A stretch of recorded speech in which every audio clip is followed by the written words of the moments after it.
মৰমৰ বন্ধু-বান্ধৱীসকল তোমালোক সকলোকে আমাৰ এই চেনেলটোলৈ পুনৰবাৰ স্বাগতম জনাইছোঁ।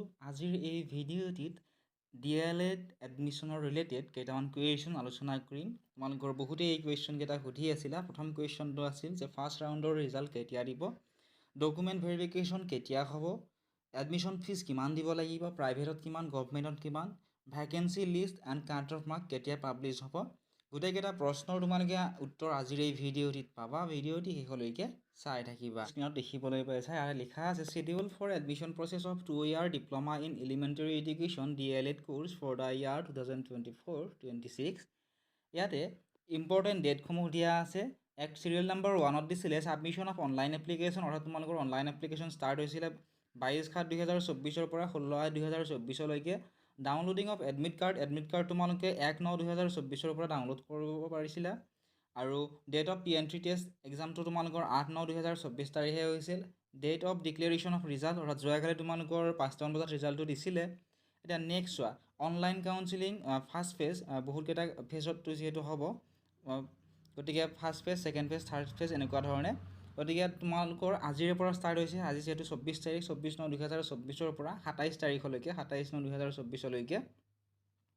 নেক্সট 6 নম্বৰ দিছিল result of allotment of institute round 1। Round 1ৰ তোমালোকৰ ৰিজাল্টটো 30/9/2024 তাৰিখে তোমালোকে পাবা। 7 নম্বৰ দিয়া আছিল physical admission with document verification in the allotted institute with payment of admission fee. এতিয়া তোমালোকৰ যিসকলে এডমিশ্যনটো পাবা, এডমিশ্যন পোৱাৰ আগত তোমালোকে ফিজিকেল ডকুমেণ্টখিনি ভেৰিফিকেশ্যন কৰিব লাগিব। এডমিশ্যনৰ কাৰণে ফিজিকেল মানে ধৰা তুমি নিজেই গৈ তাত ডকুমেণ্টছখিনি ভেৰিফিকেশ্যন কৰিব লাগিব। আৰু লগতে এডমিশ্যন যিটো ফিজ আছিলে, এডমিশ্যন ফিজটো তোমালোকে দিব লাগিব। ঠিক আছে, 1 তাৰিখৰ পৰা 3 তাৰিখৰ ভিতৰত।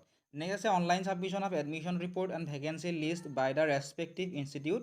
আৰু যিখন ইনষ্টিটিউটত তোমালোকে এডমিশ্যনটো ল'বা তাত এডমিশ্যন ৰিপৰ্ট আৰু ভেকেঞ্চি লিষ্টটো তাত তোমালোকৰ দি দিব, শ্ব' কৰি দিব। ঠিক আছে, তোমালোকে ইয়াত একো কৰিব নালাগে 8 নম্বৰটো। ঠিক আছে, নেক্সট 9 নম্বৰত দিছিল publication of vacancy list and cut off mark subject to availability of seats, অৰ্থাৎ ভেকেঞ্চি লিষ্ট আৰু কাট অফ মাৰ্ক তোমালোকে 5/10/2024 তাৰিখত তোমালোকে পাবা। নেক্সট ৰাউণ্ড 1টো শেষ হ'ব, তাৰপিছত ৰাউণ্ড 2 আৰম্ভ হ'ব 7/10/2024 তাৰিখৰ পৰা। ৰাউণ্ড 1ত যিসকল বন্ধু বান্ধৱীয়ে এডমিশ্যনটো নোপোৱা তেওঁলোকে ৰাউণ্ড 2ত হয়তো পাব পৰা। ৰাউণ্ড 2ৰ 7 তাৰিখৰ পৰা আৰম্ভ হ'ব। নেক্সট 11 নম্বৰত দিছিলে physical admission with document verification in the allotted institute with payment and admission fee. Round 2ত যিসকলে ছিট পোৱা, সেই ছিট পোৱাসকলে 8 তাৰিখৰ পৰা 9 তাৰিখৰ ভিতৰত তোমালোকে ডকুমেণ্ট ভেৰিফিকেশ্যন কৰিব লাগিব। তাৰপিছত online submission of admission report and vacancy list by the respective institute. এইখিনি তোমালোকৰ ইনষ্টিটিউটত তোমালোকৰ যিটো এডমিশ্যন ৰিপৰ্ট আৰু ভেকেঞ্চি লিষ্ট সেইটো দি দিব 15/10/2024 তাৰিখে 5টা বজাৰ আগতে এইটো দি দিব। নেক্সট 13 নম্বৰ দিছিল publication of vacancy list and cut off mark. এইটো কাট অফ মাৰ্কটো তোমালোকে ছেকেণ্ড ৰাউণ্ডৰ 16/10/2024 তাৰিখে পাই যাবা। তাৰপিছত second phase online counselling second phase for revision modification of preferences of teacher education institutes by the candidates 17 তাৰিখৰ পৰা 19 তাৰিখৰ ভিতৰত হ'ব। Next result of allotment of institute round 3, এইটো 22 তাৰিখে হ'ব। Physical admission with document verification in the allotted institute with payment and admission fee 23 তাৰিখৰ পৰা 24 তাৰিখৰ ভিতৰত, অৰ্থাৎ দুদিনাই তোমালোকে সময় পাবা। নেক্সট 17 নম্বৰত আছে online submission of admission report and vacancy list by the respective institute. ইনষ্টিটিউটৰ পৰা তোমালোকৰ এডমিশ্যন ৰিপৰ্ট আৰু ভেকেঞ্চি লিষ্টটো প্ৰকাশ কৰিব 25/10/2024 তাৰিখে 5 তাৰিখৰ 5টা বজাৰ আগত। ঠিক আছে, next publication of vacancy list and cut off মাৰ্কটো তোমালোকে 28 তাৰিখে পাবা। এতিয়া বহুতো বন্ধু বান্ধৱী সুধি আছে যে যদিহে আমি এডমিশ্যনটো পাওঁ এডমিশ্যন ফিজটো কিমান লাগিব। ইয়াতে চোৱা ফিজ ষ্ট্ৰাকচাৰটো দিয়া আছে, কিমান পইচা লাগিব। তোমালোকৰ যদি গোটেইখিনি PDF লাগে তোমালোকে ডেছক্ৰিপশ্যনত দিয়া লিংকসমূহত আমাৰ Facebook page, WhatsApp channel, Telegram channel আদিসমূহত ফ'ল' কৰি ল'বলৈ নাপাহৰিবা।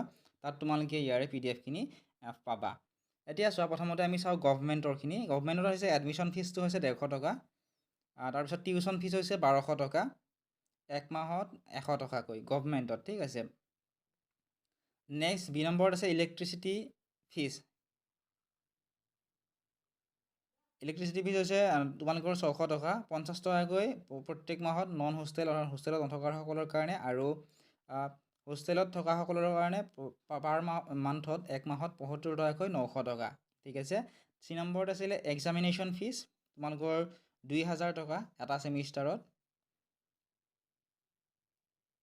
নেক্সট আছে different workshop and field visit for trainees, ইয়াতে 200 টকা। গেমছ এণ্ড স্পৰ্টৰ বাবে 200 টকা, মেগাজিনৰ বাবে 100 টকা, অবজাৰ্ভেশ্যন অফ ইম্পৰ্টেণ্ট ডেইজ ইয়াৰ বাবে 200 টকা। টোটেল তোমালোকৰ নন হোষ্টেলৰসকলৰ বাবে 4700 টকা আৰু ফৰ হোষ্টেলৰ থকাসকলৰ বাবে 5000 টকা।